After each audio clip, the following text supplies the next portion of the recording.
ನಮಸ್ಕಾರ ಸ್ನೇಹಿತರೆ, ಇವತ್ತಿನ ವಿಡಿಯೋದಲ್ಲಿ ನಾವು ನೋಡೋಣ ಪಾಕಿಸ್ತಾನದೊಳಗೆ ಏನಾಗ್ತಾ ಇದೆ. ಇದೀಗ ವಿಶ್ವದ ಗಮನ ಸೆಳೆಯುತ್ತಿರುವ ಈ ಪ್ರದೇಶ ಬಲೂಚಿಸ್ತಾನದಲ್ಲಿ ಏನು ನಡೀತಾ ಇದೆ ಮತ್ತು ಸ್ವಾತಂತ್ರ್ಯ ಘೋಷಣೆಯ ಹಿನ್ನೆಲೆ ಆದ್ರೂ ಏನು, ಈ ಎಲ್ಲ ಪ್ರಶ್ನೆಗಳಿಗೆ ಇವತ್ತಿನ ವಿಡಿಯೋದಲ್ಲಿ ಉತ್ತರವನ್ನ ತಿಳ್ಕೊಳ್ಳೋಣ.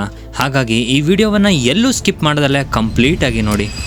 ಬಲೂಚಿಸ್ತಾನ್ ಪಾಕಿಸ್ತಾನದ ಅತ್ಯಂತ ದೊಡ್ಡ ಪ್ರಾಂತ್ಯ. ಈ ಪ್ರದೇಶವು ಪಾಕಿಸ್ತಾನದ ಬಹುಭಾಗದ ಸುಮಾರು 44% ವಿಸ್ತೀರ್ಣವನ್ನ ಹೊಂದಿದೆ. ಆದ್ರೆ ಇಲ್ಲಿ ಅಚ್ಚರಿಗೊಳ್ಳುವಂತಹ ವಿಷಯ ಏನಂದ್ರೆ, ಇಲ್ಲಿ ಪಾಕಿಸ್ತಾನದ ಒಟ್ಟು ಜನಸಂಖ್ಯೆಯ ಕೇವಲ 5% ಜನ ಮಾತ್ರ ವಾಸವಿದ್ದಾರೆ. ಈ ಪ್ರದೇಶದ ಪಶ್ಚಿಮದ ಕಡೆಗೆ ಇರಾನ್, ಉತ್ತರದಲ್ಲಿ ಅಫ್ಘಾನಿಸ್ತಾನ್ ಮತ್ತು ದಕ್ಷಿಣಕ್ಕೆ ಅರೇಬಿಯನ್ ಸಮುದ್ರ ಹೊಂದಿದೆ. ಇಲ್ಲಿನ ರಾಜಧಾನಿ ಕ್ವೆಟಾ. ಈ ಪ್ರದೇಶ ತುಂಬಾ ಖನಿಜಗಳಿಂದ ತುಂಬಿಕೊಂಡಿದ್ದು, ಇದರ ಕೆಳಗೆ ಇಂಗಾಲು, ತೈಲ, ನೈಸರ್ಗಿಕ ಅನಿಲ, ಚಿನ್ನ ಮತ್ತು ಕ್ರೋಮೇಟ್ ನಂತಹ ಅಂಶಗಳು ಇದೆ.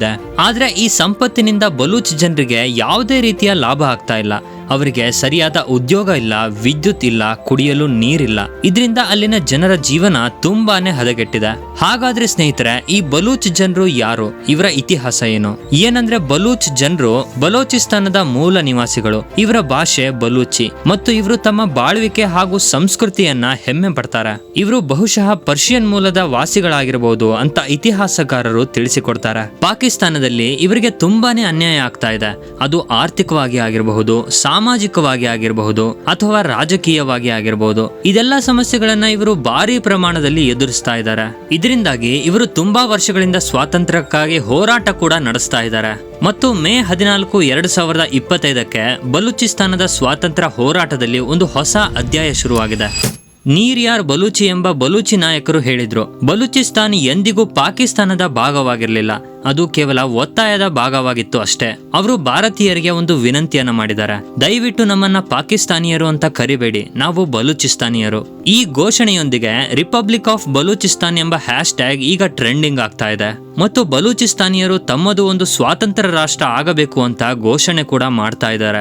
ಇನ್ನೊಂದು ಮುಖ್ಯ ವಿಷಯ ಏನಂದ್ರೆ, ಯುನೈಟೆಡ್ ನೇಷನ್ ಹಾಗೂ ಭಾರತಕ್ಕೆ ಒಂದು ಮನವಿಯನ್ನ ಮಾಡಿದ್ದಾರೆ. ಬಲೂಚಿಸ್ತಾನವನ್ನ ಪ್ರತ್ಯೇಕ ರಾಷ್ಟ್ರ ಅಂತ ಅಂಗೀಕರಿಸೋದಕ್ಕೆ ಮತ್ತು ಪಾಕಿಸ್ತಾನದ ಅನ್ಯಾಯವನ್ನ ತಡೆಯೋದಕ್ಕೆ ನಮಗೆ ಸಹಾಯ ಮಾಡಿ ಅಂತ ಕೇಳ್ಕೊಂಡಿದ್ದಾರೆ. ಬಲೂಚಿಸ್ತಾನದಲ್ಲಿ ಈಗ ಬಲೂಚ್ ಲಿಬರೇಷನ್ ಆರ್ಮಿ BLA ಎಂಬ ಒಂದು ಸಂಘಟನೆ ಆಪರೇಷನ್ ಹೀರೋಫ್ 2.0 ಎಂಬ ಹೆಸರಿನಲ್ಲಿ ಒಂದು ಹೊಸ ಚಟುವಟಿಕೆಯನ್ನ ನಡೆಸ್ತಾ ಇದೆ. ಒಟ್ಟಾಗಿ ಮೇ 2ರಿಂದ ಮೇ 14ರವರೆಗೆ 71 ದಾಳಿಗಳು ಆಗಿದೆ. ಇದು ಪಾಕಿಸ್ತಾನದ ಸೇನೆ, ಗುಪ್ತಚರ ಸಂಸ್ಥೆ ISI ಮತ್ತು ಪೊಲೀಸ್ ಘಟಕಗಳ ಮೇಲೆ ಆಗಿದೆ.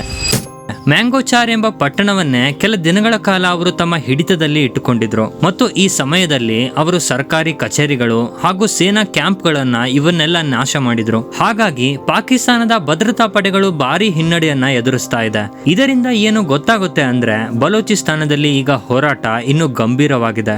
ಬಲೂಚಿಸ್ತಾನದಲ್ಲಿ ಮಾನವ ಹಕ್ಕುಗಳ ಉಲ್ಲಂಘನೆ ಒಂದು ಸಾಮಾನ್ಯದ ವಿಷಯವಾಗಿದೆ. ಎನ್ಫೋರ್ಸ್ಮೆಂಟ್ ಡಿಸ್ಅಪಿಯರೆನ್ಸ್. ಇಲ್ಲಿ ಅವರು ಹುಟ್ಟುತ್ತಾನೆ ಕಾಣೆ ಆಗ್ತಾ ಇದ್ದಾರೆ, ಕೆಲವೇ ದಿನಗಳಲ್ಲಿ ಶವವಾಗಿ ಪತ್ತೆ ಆಗ್ತಾ ಇದ್ದಾರೆ. ಇದನ್ನ ಪಾಕಿಸ್ತಾನದಲ್ಲಿ ಕಿಲ್ ಅಂಡ್ ಡೆತ್ ತಂತ್ರ ಅಂತ ಕರೆಯಲಾಗುತ್ತೆ.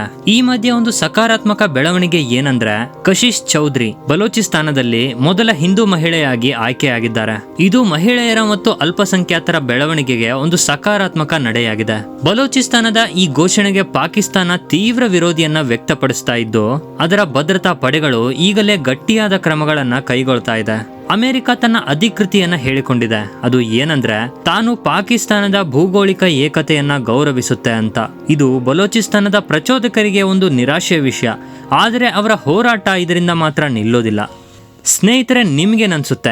ಬಲೂಚಿಸ್ತಾನದಲ್ಲಿ ನಡೆಯುತ್ತಿರುವ ಈ ಬೆಳವಣಿಗೆ ಕೇವಲ ಪಾಕಿಸ್ತಾನದ ಒಳನೋಟನ ಮತ್ತು ಅದು ಬಲೂಚಿಸ್ತಾನವನ್ನ ಪಾಕಿಸ್ತಾನದಿಂದ ಸ್ವತಂತ್ರಗೊಳಿಸುತ್ತಾ? ಬಲೂಚಿಸ್ತಾನದ ಸ್ವಾತಂತ್ರ್ಯಕ್ಕೆ ಜಾಗತಿಕ ಮಟ್ಟದಲ್ಲಿ ಬೆಂಬಲ ಬೇಕೇ ಬೇಕು. ಈ ವಿಷಯದ ಬಗ್ಗೆ ನೀವೇನಂತೀರಾ? ಕೆಳಗೆ ಕಾಮೆಂಟ್ ಅಲ್ಲಿ ತಪ್ಪದೆ ತಿಳಿಸಿ. ಜೊತೆಗೆ ಈ ವಿಡಿಯೋದಲ್ಲಿ ಕೊಟ್ಟ ಮಾಹಿತಿ ನಿಮಗೆ ಸ್ವಲ್ಪನಾದ್ರೂ ಇಷ್ಟ ಆಗಿದ್ರೆ ಒಂದು ಲೈಕ್ ಮಾಡಿ ಮತ್ತು ನಮ್ಮ ಚಾನೆಲ್ ಅನ್ನ ಸಬ್ಸ್ಕ್ರೈಬ್ ಮಾಡಿ. ಸಿಗುವ ಮುಂದಿನ ವಿಡಿಯೋದಲ್ಲಿ. ಜೈ ಹಿಂದ್, ಜೈ ಕರ್ನಾಟಕ.